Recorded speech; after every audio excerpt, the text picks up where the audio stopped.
Assalamualaikum warahmatullahi wabarakatuh.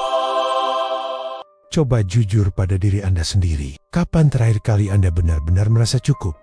Anda sudah punya rumah, tapi rasanya terlalu kecil. Anda sudah punya pekerjaan mapan, tapi gaji tetangga selalu terdengar lebih besar. Anda sudah punya pasangan yang baik, tapi kenapa rumput tetangga selalu tampak lebih hijau? Kita hidup dalam perlombaan tanpa garis finish. Kejar, dapatkan, lalu kosong lagi. Benar kan? Mengapa kita seolah-olah ditakdirkan untuk selalu dihantui rasa kekurangan yang tak pernah terpuaskan?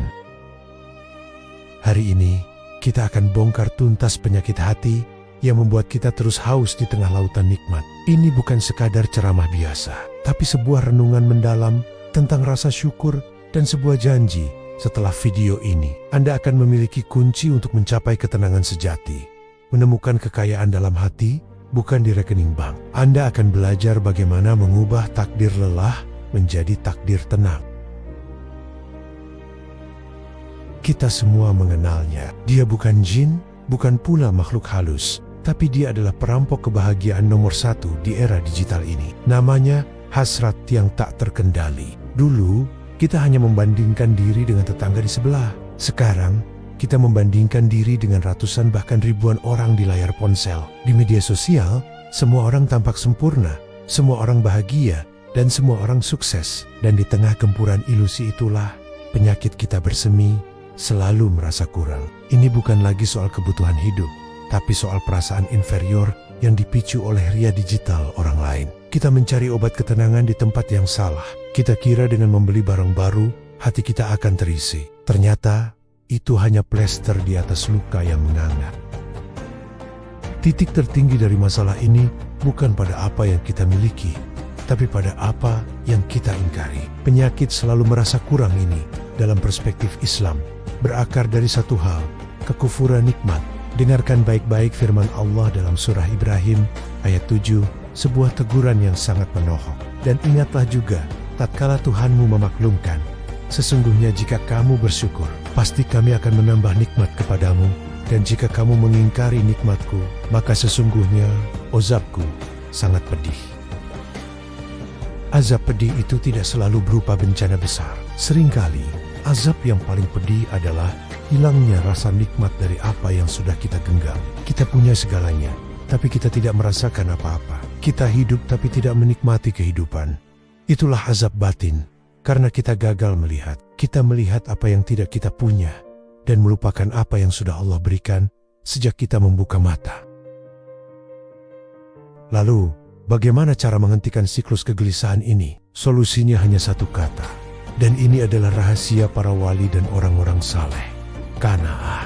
Qanaah bukan berarti pasrah, bukan berarti malas bekerja, dan bukan berarti hidup miskin. Qanaah adalah kekayaan hati yang sejati. Kata Imam Al-Ghazali, qanaah adalah merasa cukup dengan apa yang sudah dimiliki. Bukan berarti menolak usaha, tapi menolak kegelisahan karena hasil. Rasulullah SAW pernah bersabda, menekankan bahwa kekayaan hakiki ada di dalam dada, bukan di tangan.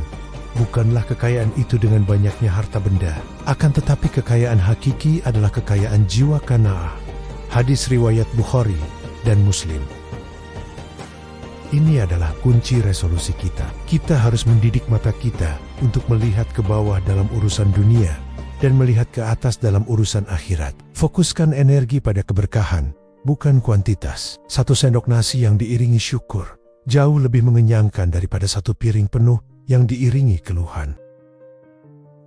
Maka, untuk menerapkan qanaah dalam hidup kita yang penuh godaan ini, ada 3 langkah praktis yang wajib kita tanamkan. Pertama, stop bandingkan diri. Puasa sosial media. Sadari, apa yang Anda lihat di layar adalah sampul, bukan isi buku. Mulai hari ini, tetapkan batasan. Lisan dan jemari kita harus berpuasa dari penyakit, mencari-cari kekurangan. Kedua, latih mata melihat ke bawah. Setiap kali rasa iri atau kurang itu datang, tarik napas dan hitung 5 nikmat yang hari ini masih Anda miliki, yang mungkin orang lain korbankan segalanya untuk mendapatkannya. Kesehatan, waktu luang, anak yang tersenyum. Ketiga, ubahlah doa Anda. Jangan hanya meminta yang baru, tapi mintalah keberkahan atas yang sudah ada. Minta agar Allah menjadikan hati kita kaya, sebab Orang yang paling bahagia bukanlah orang yang memiliki segalanya, tapi orang yang tidak lagi memerlukan apa-apa. Jadi, kesimpulannya, kenapa kita selalu merasa kurang? Jawabannya sederhana, saudaraku. Karena kita lupa, rezeki hakiki bukanlah harta yang terkumpul, tapi rasa cukup yang bersarang di dalam hati. Kita mengejar ilusi kekayaan duniawi, sementara kekayaan abadi, yaitu qanaah, kita biarkan terabaikan. Ingatlah pesan ini. Anda tidak akan pernah benar-benar kaya sampai Anda menemukan kedamaian dalam apa yang sudah ada. Mulai sekarang, tantang diri Anda, ambil napas panjang. Tataplah sekeliling Anda dan katakan, Alhamdulillah, ini cukup. Ucapkanlah dengan tulus dari hati. Jika renungan ini menyentuh hati Anda dan membuat Anda ingin lebih tenang, saya mohon satu hal.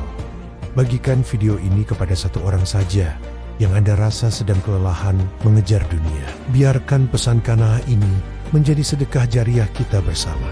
Komen di bawah, Alhamdulillah cukup, dan subscribe agar kita bisa terus merenung dan belajar bersama. Wassalamualaikum warahmatullahi wabarakatuh.